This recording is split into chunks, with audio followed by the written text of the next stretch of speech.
বৃহস্পতিবার জাতীয় প্রেস ক্লাবে ঢাকা সাংবাদিক ইউনিয়ন ডিইউজে ও বাংলাদেশ ফেডারেল সাংবাদিক ইউনিয়ন বিএফইউজের ও যৌথ আয়োজিত জুলাই-আগস্ট গণ-অভ্যুত্থানের সাংবাদিকদের উপর নির্যাতন চালানো তথ্যচিত্র প্রদর্শনীর উদ্বোধন করেন মির্জা ফখরুল ইসলাম আলমগীর। প্রধান অতিথির বক্তব্যে তিনি বলেন, বিএনপি জনগণের শক্তিতে বিশ্বাস করে।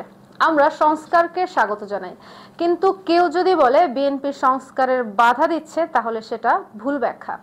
গত 17 বছরে প্রায় 60 লাখ নেতাকর্মীর নামে মিথ্যা মামলা হয়েছে, 20,000-এর মতো নেতাকর্মীকে হত্যা করা হয়েছে।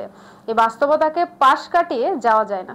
যারা এই বাস্তবতা অস্বীকার করছেন তারা গণতন্ত্রের দিকেই চোখ বন্ধ করে আছেন। তিনি বলেন, দেশের জনগণ নির্বাচন ও ভোটাধিকারের জন্য প্রাণ দিয়েছে, কাজেই আমি মনে করি নির্বাচন নিয়ে আর কোনো সমস্যা হবে না। সরকার ডিসেম্বরের মধ্যে নির্বাচনের প্রস্তুতির জন্য যে নির্দেশনা দিয়েছে সেটা আমরা আশাবাদী সামনে একটি সুষ্ঠু ও গ্রহণযোগ্য নির্বাচনের ব্যবস্থা হবে, যেখানে দেশের মানুষ সত্যিকার অর্থে তাদের ভোটাধিকার প্রয়োগ করতে পারবে।